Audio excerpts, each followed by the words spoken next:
Assalamualaikum warahmatillahi wabarakatuh. Perkenalkan nama saya Muhammad Handrea Jovano.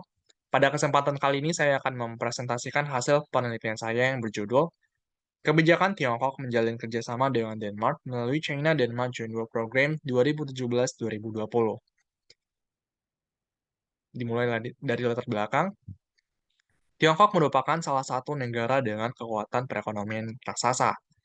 Pada beberapa dekade terakhir, Tiongkok terlihat memiliki kedekatan dengan kawasan Eropa, terutama di kawasan Nordik. Setelah bergabung dengan World Trade Organization pada tahun 2001, Tiongkok telah menjadi destinasi ekspor utama bagi negara-negara Nordik. Setelah mengamankan perdagangannya di kawasan ini, Tiongkok juga terlihat memiliki hubungan dekat dengan salah satu negara di kawasan tersebut, yaitu Denmark. Tiongkok dan Denmark pernah menyepakati kemitraan strategis komprehensif pada tahun 2008. Dan pada tahun 2017, kedua negara kemudian menyepakati kerjasama China-Denmark Joint Work Program 2017-2020. Kerjasama ini merupakan pencapaian yang luar biasa, mengingat kedua negara memiliki banyak perbedaan seperti dari jarak kedua negara, kondisi geografis, jumlah penduduk, kebudayaan, sumber daya alam, perekonomian, ideologi, dan sistem pemerintahan.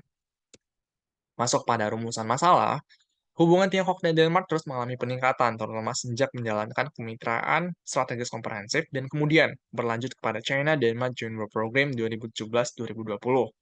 Denmark merupakan satu-satunya negara Eropa yang menjalankan kerjasama dengan mekanisme Joint Work Program atau program kerja bersama bersama Tiongkok. Sehingga penting untuk menganalisis faktor-faktor yang kemudian mendorong Tiongkok menjalin kerjasama dengan Denmark melalui China-Denmark Joint Work Program 2017-2020. Pertanyaan penelitian. Apa faktor-faktor yang mendorong Tiongkok menjalin kerjasama dengan Denmark melalui China-Denmark Joint Work Program 2017-2020? Tujuan penelitian untuk menganalisis faktor-faktor yang mendorong Tiongkok menjalin kerjasama dengan Denmark melalui China-Denmark Joint Work Program 2017-2020. Manfaat penelitian secara akademis membantu para akademisi untuk memahami strategi dan kebijakan luar negeri yang diterapkan oleh Tiongkok dalam memperluas pengaruhnya di Eropa, terutama di kawasan Nordik. Secara praktis, penelitian ini membantu para akademisi untuk menjelaskan pemahaman teori dan model kajian hubungan internasional, khususnya terkait kebijakan luar negeri. Tinjauan pustaka pertama yang digunakan adalah China Political Priorities in the Nordic Countries from Technology to Core Interests. Kedua, China and the Nordic, Tracing Trends in Relations. Ketiga, The Hardship of Chinese Soft Power Promotion in Denmark. Keempat, Rethinking Denmark Relationship with Beijing, Denmark-China Challenge. Dan kelima, Singapore-China Relations Building Substantive Ties, Amidst Challenges. Kerangka konseptual. Kerangka konseptual yang saya gunakan adalah kebijakan luar negeri oleh Bojang AS.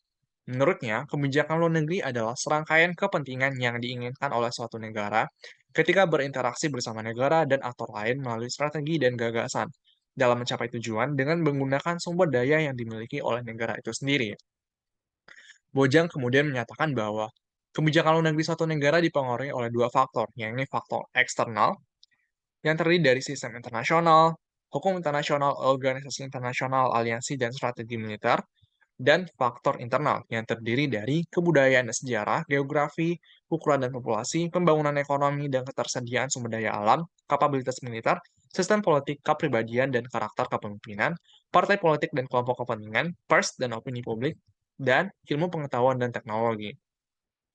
Dalam melakukan penelitian, peneliti hanya menggunakan faktor internal saja karena peneliti ingin berfokus kepada sudut pandang Tiongkok dalam menjalin kerjasama ini bersama Denmark.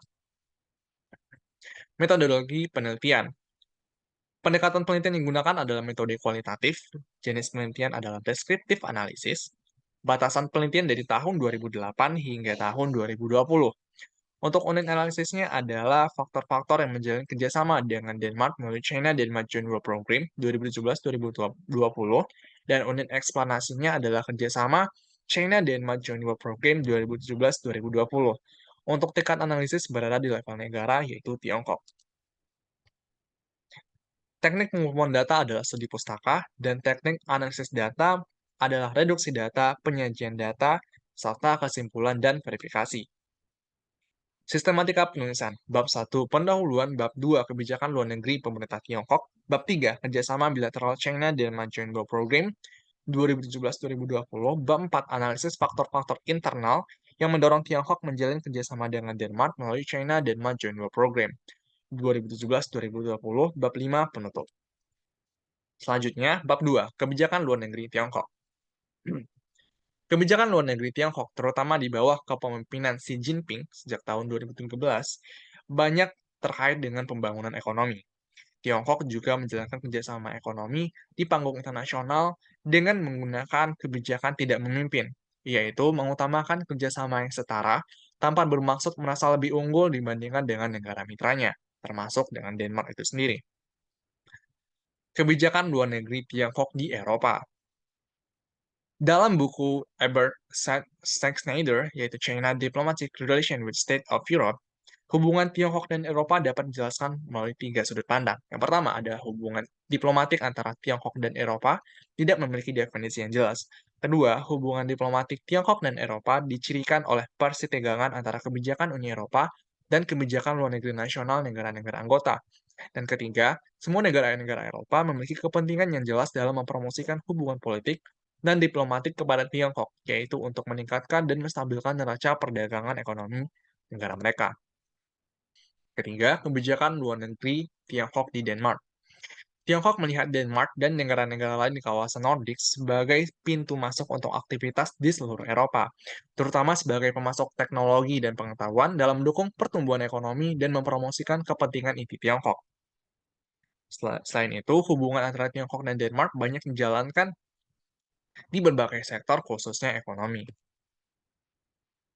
Program kebijakan luar negeri Tiongkok pertama adalah Belt and Road Initiative, yaitu sebuah inisiatif yang berisi serangkaian kesepakatan bilateral dan multilateral antara Tiongkok dan negara lain, yang dirancang untuk meningkatkan konektivitas, perdagangan, investasi, hubungan antar masyarakat, integrasi keuangan, dan koordinasi kebijakan. Inisiatif ini juga diproyeksikan untuk mengembangkan hubungan perdagangan baru, menumbuhkan pasar ekspor, dan meningkatkan pendapatan Tiongkok. Program kedua adalah Made in China 2025 yang bertujuan untuk memodernisasi kemampuan industri Tiongkok untuk menjadi negara adidaya manufaktur.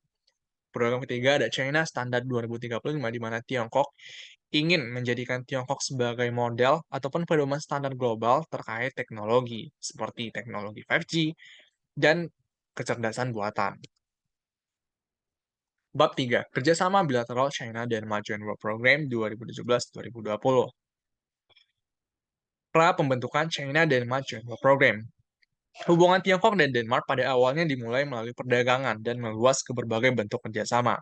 Pada tahun 2008, pemerintah Tiongkok dan Denmark menandatangani kemitraan strategis komprehensif, di mana kemitraan ini telah membuat hubungan kedua negara menjadi lebih baik dan menjalin berbagai kerjasama di banyak sektor. Kemudian pada awal tahun 2017, Tiongkok dan Denmark juga kembali memperdalam hubungan bilateral terutama pada sektor pariwisata melalui kerjasama 2017 China-Denmark Tourism Years. Pembentukan China-Denmark Joint Work Program. China-Denmark Joint Work Program dibentuk pada tanggal 3 Mei 2017 ketika Perdana Menteri Denmark kala itu Rasmussen melakukan kunjungan ke Tiongkok yang diterima oleh Xi Jinping.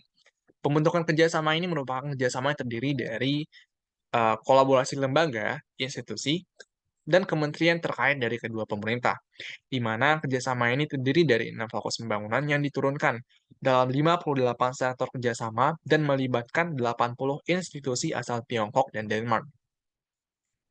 Ketika kerjasama ini dibentuk, kerjasama tersebut telah dilengkapi dengan penjelasan terkait pihak-pihak yang harus terlibat, objektif kerjaan yang harus dicapai, tindakan atau inisiatif yang mesti diambil, serta landasan kerjasama dalam menjalankan suatu tugas. Adapun program kerjasama ini terdiri dari, pertama, meningkatkan kerjasama di bidang politik, peradilan, dan internasional. Kedua, memperoleh manfaat hubungan ekonomi, transportasi, dan infrastruktur. Ketiga, meningkatkan kerjasama di bidang ilmu pengetahuan, pendidikan, kebudayaan, pariwisata, dan akademi. Keempat, memajukan kerjasama pangan dan pertanian. Kelima, meningkatkan kesehatan dan kesejahteraan masyarakat. Dan keenam, membangun peradaban hijau dan berkelanjutan. Bab 4. Analisis faktor-faktor internal yang mendorong Tiongkok menjalin kerjasama dengan Denmark melalui China-Denmark Joint Work Program 2017-2020. Faktor pertama yang mendorong Tiongkok menjalin kerjasama ini adalah faktor sejarah dan kebudayaan. Bojang mengatakan bahwa urusan luar negeri suatu negara merupakan sebagian besar warisan sejarah dan warisan budayanya. Kerjasama ini dapat terbentuk setelah Tiongkok mempertimbangkan kedekatan dari hubungan kedua negara untuk waktu yang lama. Dukungan politik, perdagangan bilateral, dan kerjasama investasi yang dilakukan Tiongkok bersama Denmark selama ini kemudian membuat hubungan kedua negara menjadi baik. Hal ini yang kemudian memotivasi Tiongkok untuk membentuk kerjasama ini agar hubungan kedua negara dapat dipertahankan seperti sedia kala dan terus ditingkatkan. Bojang juga mengatakan bahwa pendekatan suatu bangsa terhadap permasalahan luar negeri ditentukan oleh nilai-nilai dan kepercayaan tradisional yang muncul dalam kurun waktu yang lama. Dengan kata lain, kebudayaan yang berkembang di masyarakat kedua negara. Meskipun pemerintah Tiongkok dan Denmark telah banyak melakukan kerjasama di berbagai bidang, namun masih terdapat masyarakat Denmark yang memiliki persepsi yang negatif terhadap pemerintah Tiongkok itu sendiri. Sehingga Tiongkok membentuk kerjasama ini untuk menghilangkan persepsi negatif tersebut dengan mengenalkan kebudayaan nasional Tiongkok. Kedekatan kedua negara dan upaya untuk memperkenalkan kebudayaan nasional adalah faktor pertama yang mendorong Tiongkok menjalin kerjasama China-Denmark Joint Work Program. Faktor kedua, pembangunan ekonomi dan sumber daya alam. Bojang mengatakan bahwa tingkat perkembangan ekonomi dapat mempengaruhi kebijakan luar negeri suatu negara. Tiongkok membentuk kerjasama ini untuk membangun perekonomian negara dengan memanfaatkan ketersediaan sumber daya alam. Setelah produksi dalam negeri menggunakan sumber daya yang ada, Tiongkok kemudian melakukan kegiatan ekspor ke Denmark. Kerjasama ini dibentuk untuk memfasilitasi kegiatan ekspor Tiongkok ke Denmark secara rutin dan juga stabil. Selain itu, kerjasama ini juga dibentuk untuk membantu Tiongkok mempertahankan keunggulan perekonomian terhadap Denmark, karena selama ini Tiongkok telah secara rutin melakukan hubungan perdagangan ekspor-impor ke Denmark, dan kerjasama ini dibentuk untuk mempertahankan hubungan tersebut tetap stabil. Tiongkok juga mengembangkan kerjasama ekonominya dari semula perdagangan ke sektor investasi. Kerjasama ini dibentuk untuk memfasilitasi investasi Tiongkok ke Denmark ataupun sebaliknya. Tiongkok juga menargetkan investasi pada sektor-sektor strategis untuk mengamankan kepentingan nasional negaranya, seperti pada sektor energi berkelanjutan dan juga teknologi. Tiongkok menjalin kerjasama ini bersama Denmark untuk meningkatkan pembangunan ekonomi negara melalui perdagangan dan investasi. Faktor ketiga, faktor sistem politik. Sistem politik yang dijalankan di pemerintahan Tiongkok itu memberikan wewenang yang cukup besar terhadap pemerintah daerah. Pertama, pemerintah daerah diberikan wewenang untuk membentuk kebijakannya sendiri, termasuk dalam membangun pembangunan daerah. Bahkan kerjasama ini dibentuk agar pemerintah daerah dapat bekerja sama dengan pemerintah Denmark, daerah di Denmark khususnya di tingkat provinsi, kota, dan desa, untuk melakukan pembangunan yang menguntungkan. Selain itu, kerjasama China dan Joint Work Program juga memiliki keterkaitan dengan kebijakan Belt and Road Initiative. Hal ini menggambarkan bahwa sistem politik di Tiongkok berupaya untuk mengkaitkan atau mengintegrasikan antara satu kebijakan dengan kebijakan luar negeri negara lainnya, termasuk dalam hal kerjasama China dan Joint Work Program itu sendiri bersama dengan Belt and Road Initiative. Sistem politik inilah yang kemudian memungkinkan Tiongkok untuk membentuk kerjasama China dan Joint Work Program bersama Denmark. Faktor keempat, faktor partai politik dan kelompok kepentingan. Menurut Bojang, partai politik dan kelompok kepentingan memiliki posisi strategis dalam mengatur jalannya perpolitikan negara. Partai Komunis Tiongkok merupakan pihak yang bertanggung jawab dalam membuat kebijakan luar negeri negara yang didasarkan pada kepentingan nasional. Selain itu, kelompok kepentingan yang hadir di Tiongkok juga memiliki peran tersendiri dalam perumusan kebijakan ini. Ketika kelompok kepentingan memiliki tujuan yang sama dengan visi misi pemerintah, maka masukan dari kelompok tersebut akan dipertimbangkan oleh negara, termasuk dalam pembentukan China Denmark Joint Work Program 2017-2020. Bab 5, faktor kelima adalah faktor sumber daya ilmu pengetahuan dan teknologi. Menurut Bojang, pertimbangan sains dan teknologi seringkali menjadi pusat interaksi antara satu negara dengan negara lain. Kerjasama ini dibentuk agar Tiongkok dapat membangun pembangunan nasional dengan memanfaatkan sumber daya ilmu pengetahuan dan teknologi. Pemerintah Tiongkok berupaya untuk memenuhi kepentingan nasional terkait ilmu pengetahuan dan teknologi ini. Dengan selanjutnya, bab 5 kesimpulan. Faktor pertama adalah sejarah dan kebudayaan, di mana kerjasama ini terbentuk karena kedekatan hubungan kedua negara dan upaya Tiongkok dalam mempromosikan kebudayaan. Faktor kedua adalah pembangunan ekonomi dan sumber daya alam. Kerjasama ini dibentuk untuk membangun perekonomian negara. Faktor ketiga adalah sistem politik. Sistem politik yang diterapkan memungkinkan Tiongkok untuk menjalin kerjasama ini. Faktor keempat adalah partai politik dan kelompok kepentingan, di mana faktor ini menggambarkan bagaimana Partai Komunis Tiongkok dan kelompok kepentingan di Tiongkok saling mempengaruhi dalam membentuk kerjasama ini. Kelima adalah ilmu pengetahuan dan teknologi. Faktor ini menunjukkan bahwa Tiongkok berupaya untuk memenuhi kepentingan nasional terkait ilmu pengetahuan dan teknologi.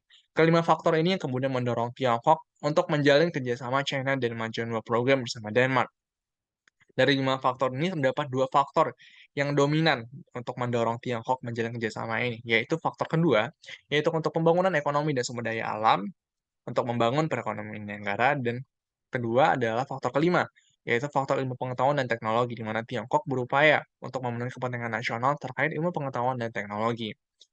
Saran, peneliti menyarankan agar terus memperhatikan dinamika di kawasan Eropa, khususnya di kawasan Nordik. Hal ini dikarenakan kebijakan luar negeri suatu negara dapat berubah-ubah dari satu periode ke periode lainnya. Sekian presentasi dari saya ucapkan terima kasih.